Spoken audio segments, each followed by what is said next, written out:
इतने परेशान हो कि you are just thinking how can I get rid of this things और this person. This is actually the picture of unsatisfied person, unbeliever and ungodly. और मैं समझता हूँ कि खुदा का कलाम हमेशा कहता है कि जॉय ऑफ द लॉर्ड जो है वो हमेशा कायम रहता है, लेकिन शरीरों की फतह चंद रोज़ा की और बेदीनों की खुशी दम भर की है. Real Joy come from God. लेकिन हाउ दैट, अब हम आते हैं कि you can get this Joy. This is the gift of God. सबसे पहले ये खुदा की तरफ से है. और जिस तरह कि मैंने बात की कि दुनिया की चीज़ों में जॉय नहीं है, बल्कि दुनिया की चीज़ों चंद रोज़ा है. एक वर्ष देख ले, रोमन 14 निकालें कि खुदा ये जो रियल जॉय है वो इन चीज़ों के साथ कितना फ़र्क है. वर्ष 17 पढ़े. क्योंकि खुदा की बादशाही खाने पीने पर नहीं, क्योंकि ये चीज़ें हमें फिजिकल सेटिस्फाई करती हैं ना. तो खुदा कह रहा है कि the joy of the Lord, the kingdom of God, not this physical satisfaction.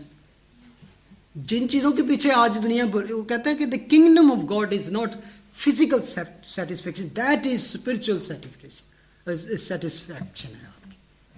क्योंकि दुनिया समझती है शायद हमें ये चीज़ें मिल जाएं, ये खा पी लें तो और सेटिस्फाई हो जाएगा. खुदा की बादशाही क्या है, बल्कि रास्तबाजी और मेल मिलाप और उस खुशी पर मौकूफ है जो रूल कुदस की तरफ से होती है.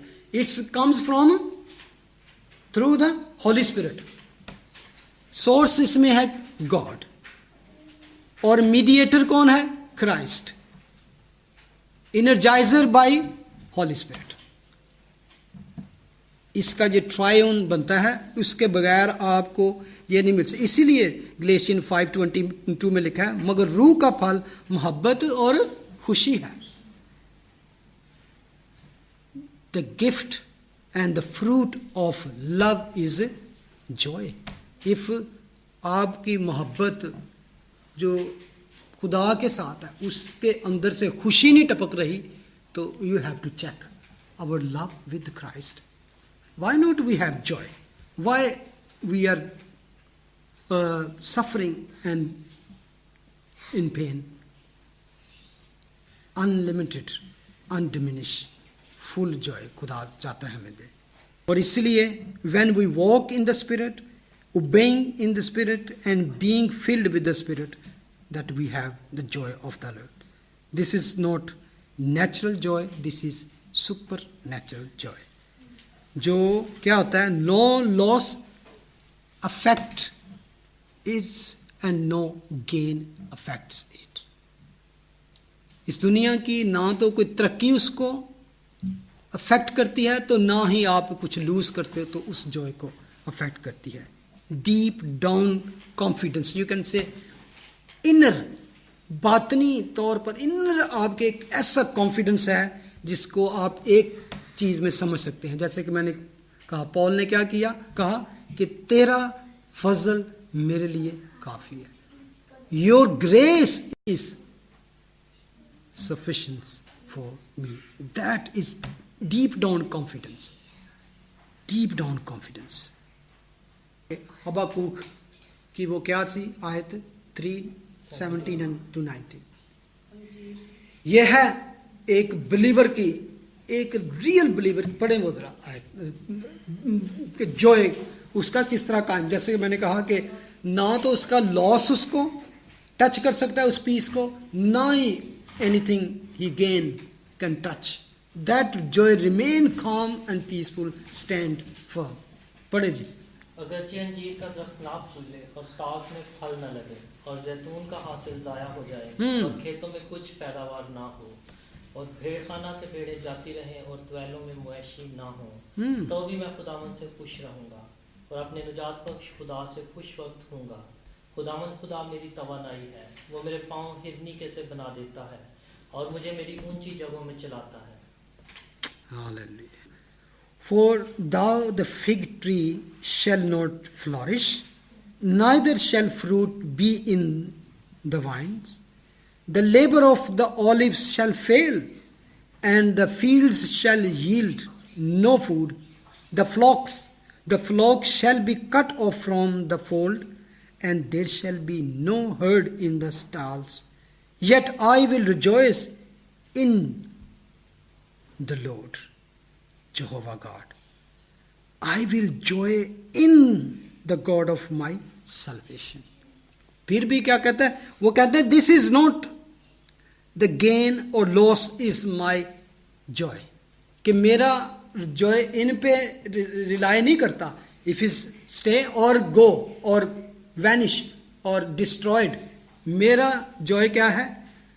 Yet I will rejoice in the Lord.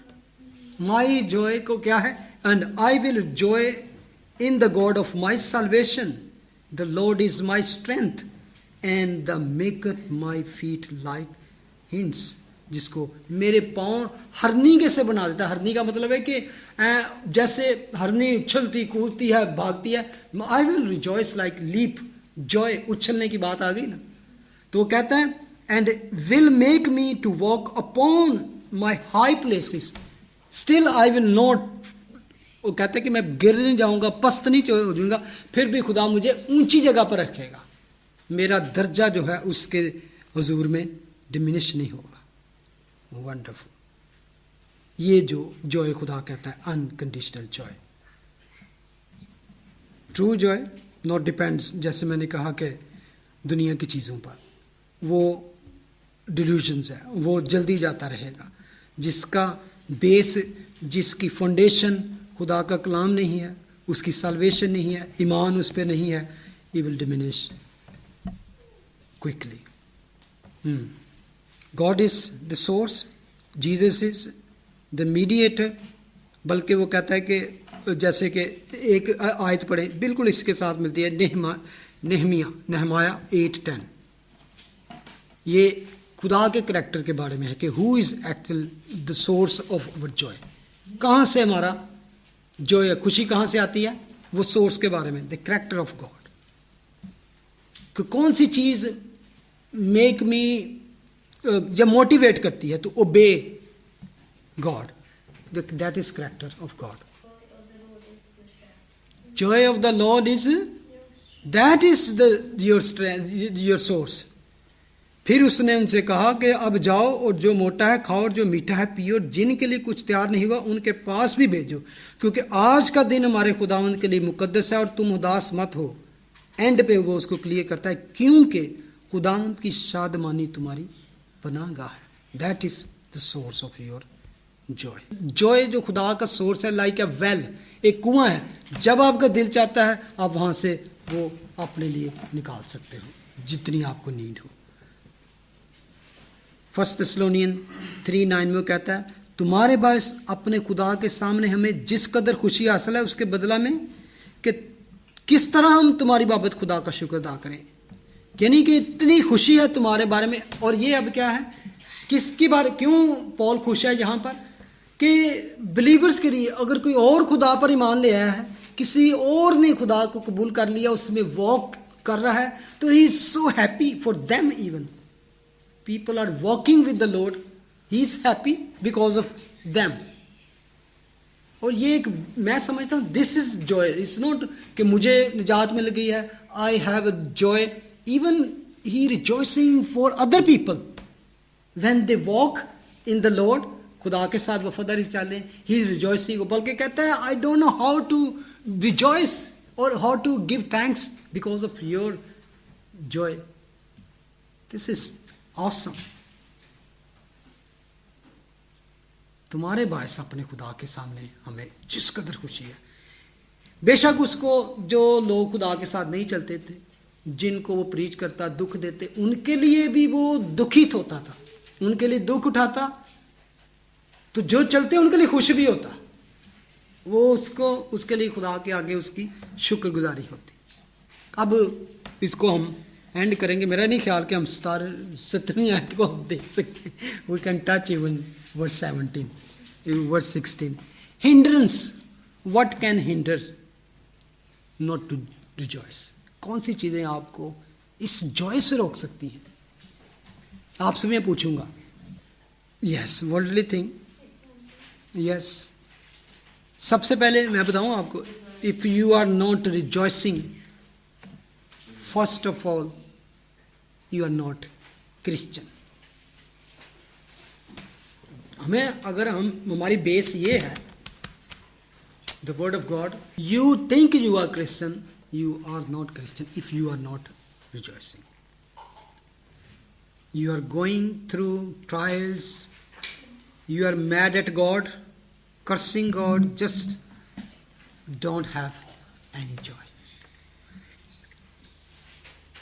Maybe it's your family में आप rejoice नहीं कर रहे, you have some problem going on, parents, children, brother, sister, or even husband and wife.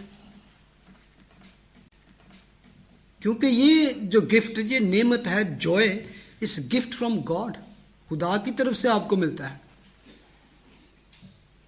हो सकता है कि मे भी कोई कहे कि यार पहले तो मैं बड़ा खुश था, I was in past, I was happy, I was rejoicing, but no, I came to Jesus, I receive him, I was rejoicing, joy था मेरी जिंदगी में, लेकिन स्लोली डिमिनिश हो गया, ख़त्म हो गया. ये कैसे होता है, किस तरह हो सकता है? How can this happen?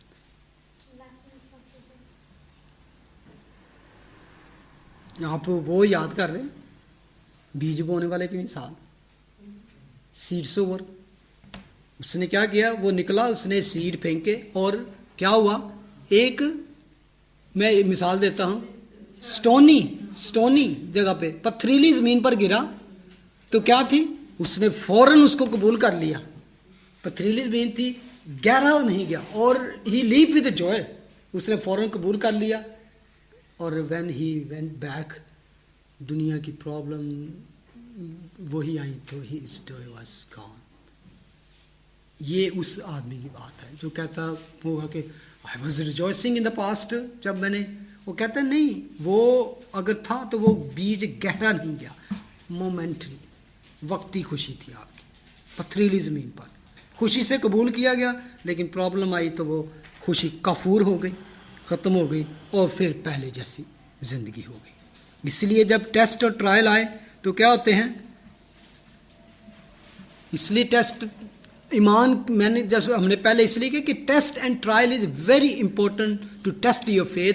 When you came out that from trial and test, pass होते हो, then you can say my faith is real and genuine because is tested. ये आजमाया हुआ है, बल्कि आहिस्ता आहिस्ता इब्राहिम के ईमान की तरह हो जाएगा. फानी सोने से भी, जो आग से आजमाया हुआ है, गुजारा हुआ है, उससे भी बेहतर हो जाएगा. इग्नोरेंट, एक और बात, ignorant can snatch or steal your joy. लाइलमी जिसे हम कह सकते हैं. कुछ लोग इस चीज को भी कहते होंगे कि ऐसे लोग हैं जो कहते हैं how can God knows my future, जबकि खुदा का कलाम कहता है कि he is all knowing God. ये जब हम इस तरह कहते हैं ना कि कोई ये शक करे कि खुदा नु की मेरे future, God doesn't know anything my future. उसने शायद दुनिया बना के एक मशीन की तरह चला दी है, और अब ऊपर देख रहा है तो क्या हो रहा है, हो ये क्या हुआ, वो क्या हुआ, उसको सारा पता है. He is not actually shocked किसी भी बात से होता, ही न्यू एवरीथिंग. और जब ये शक आ जाता है दुनिया में और इंसान ट्रस्ट खोना शुरू कर देता है खुदा पे, नो ही डजंट, तो हम उसकी सावरनिटी, उसकी कह सकते हैं कि कादर मुतलक ज़ात पर शक करते हैं. तो ये भी हमारी खुशी को कम कर देती है, हमारी जॉय को कम कर देती है. कादर मुतलक, फरमानरवा और हाकम, वो हमारा बादशाह है, हेड है. ये भी हमारी खुशी को, जॉय को कम कर देती है.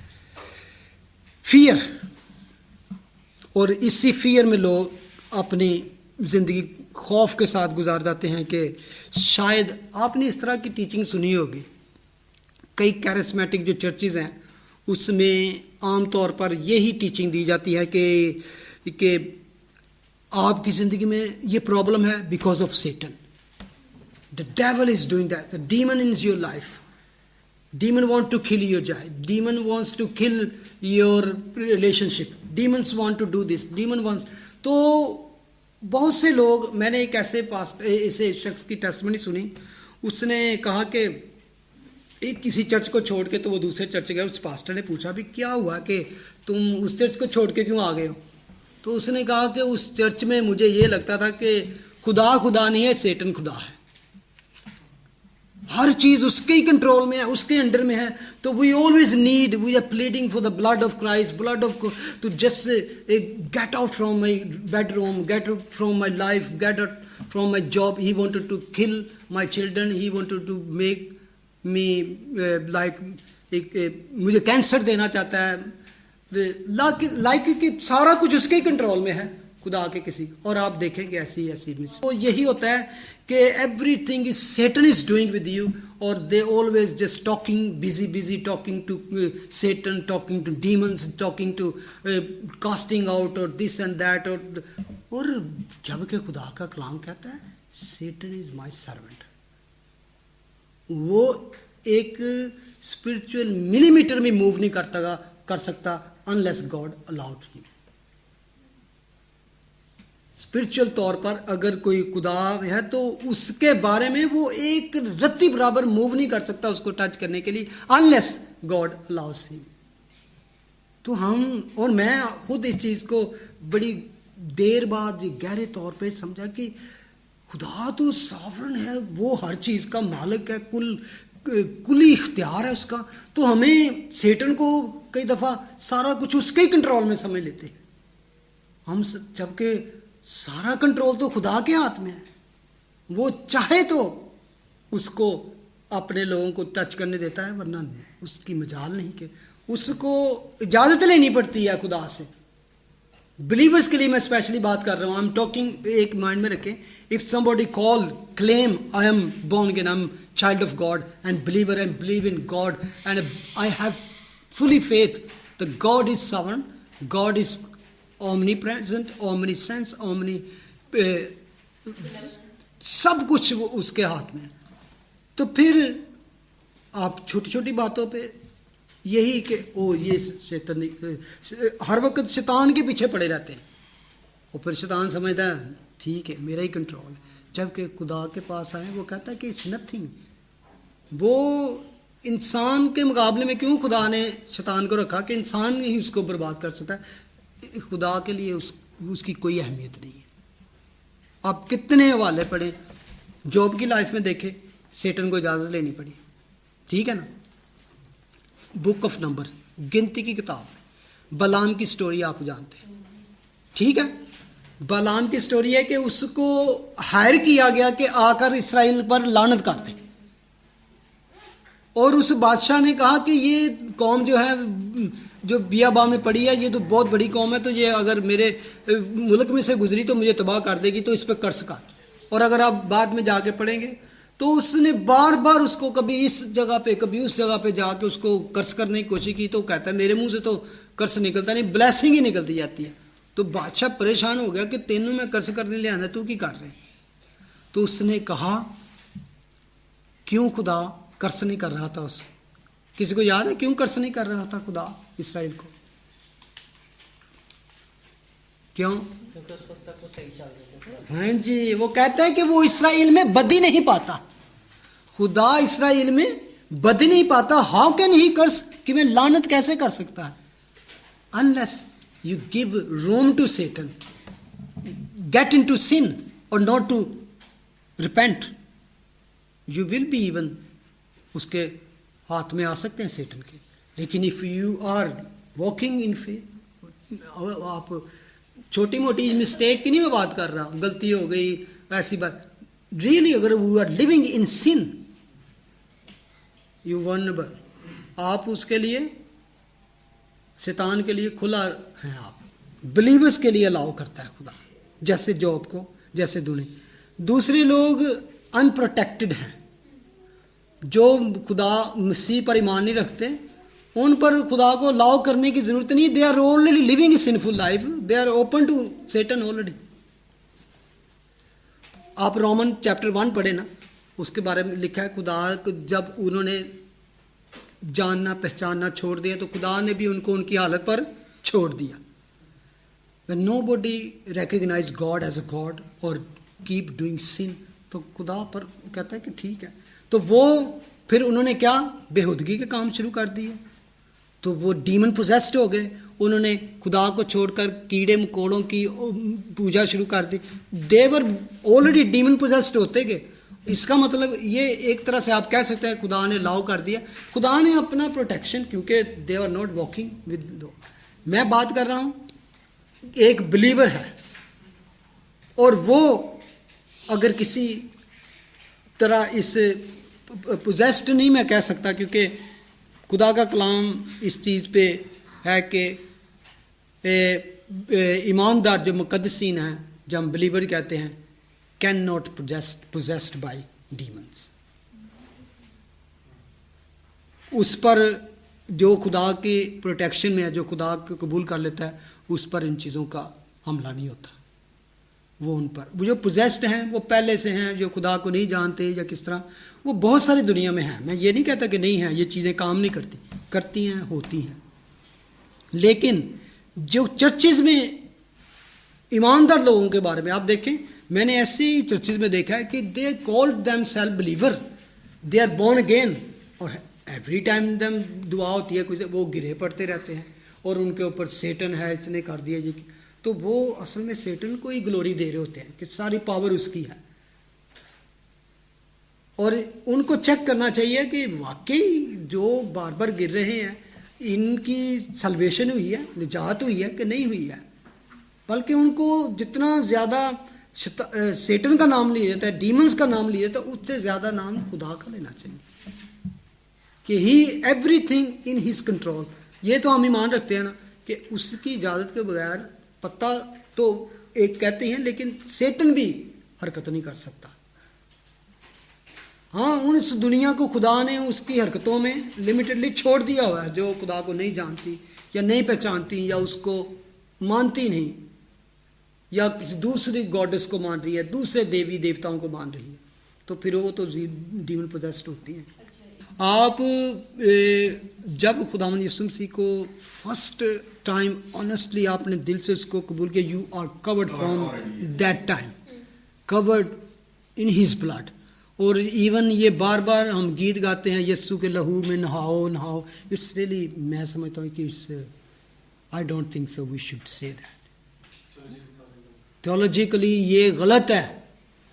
खुदावन के खून का तो कतरा भी हमारी दुनिया की जात के लिए काफ़ी है. तो हम उसके अंदर ऐसे गीत हैं ना,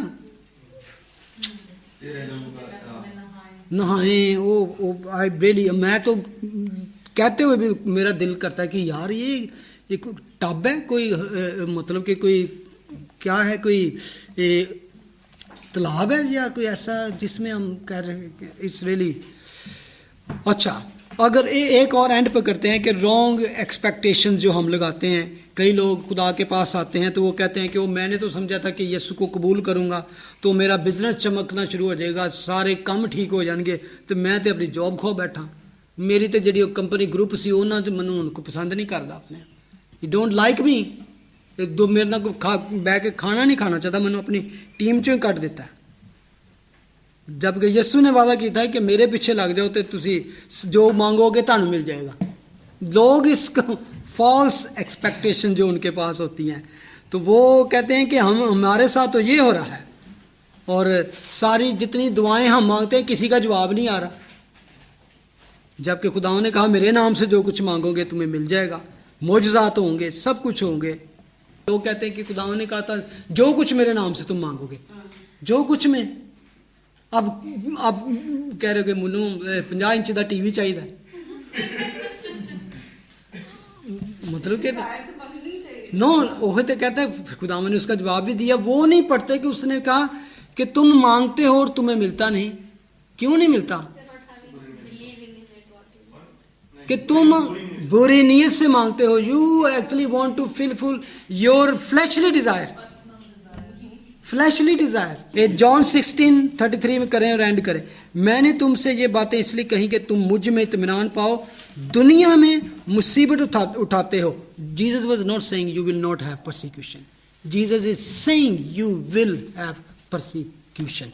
दुनिया में मुसीबत उठाते हो, लेकिन साथ में कहा लेकिन खातर जमा रखो, बी ब्रेव, पेशेंस, मैं दुनिया पर गालिब आया हूं। I have overcome all the world, मैंने फतह किया है, और अगर तुम मुझ में कायम रहोगे you will be also victorious. ठीक है। और एंड है कि एक और, we forgot his past blessing, ये भी हमारे जॉय को लूज कर देता है। व्हेन वी फॉरगॉट, की कहता है 103 ज़बूर च, कदी भी ना भुल बख्शिशां होदियां। जो पहले से आपको ब्लेसिंग दी है ना, जिसका आपने टेस्ट मनी भी दी होगी, लोगों को बताया होगा, लोगों देखो खुदावंद ने मेरे साथ क्या किया, मुझे मुजज़ा हो गया। हम बार छोटी छोटी बातों को कर दें, मुजज़ा हो गया, मेरे ये काम हो गए काम, तो अब प्रॉब्लम आई है तो वो पिछली बातें ही भूल गए हम। तो कहता है कदी भी ना भुल बख्शिशां ओदियां नूं, तू कह है मेरी जां, मुबारक खुदा है। When even you are going through in pain, if you have, मुझे वहाँ पे वो याद आता है दाऊद की बात, जब वो जाती जूलियत के सामने गया, he was standing front of Goliath, तो उसने कहा जिस खुदा ने, जिस यहोवा खुदा ने मुझे शेर और रीछ के पंजे से बचाया। सुने, वो अपनी प्रीवियस ब्लेसिंग को, विक्ट्री को याद कर रहा था कि in previous God has saved me hand of and the mouth of bear and lion, he will save from this uncircumcised gentile. वही इससे भी मुझे बचाएगा। जब आप जा रहे हो, मुसीबत पहाड़ आ गए ना, तो पिछली ब्लेसिंग याद करके शुक्रगुजारी शुरू करो। और उसने शुक्रगुजारी शुरू करके उसको फौरन क्या किया, चित कर दिया। और ये कभी भी ना भूल, और छोटी छोटी बातों में परेशान ना हो, छोटी छोटी। और इवन कई दफ़ा लोग कहते हैं I just don't feel Joy, आपके इमोशंस जो है ना, उस पर होली स्पिरिट को कंट्रोल करने दें। आमीन। चले हम दुआ करें।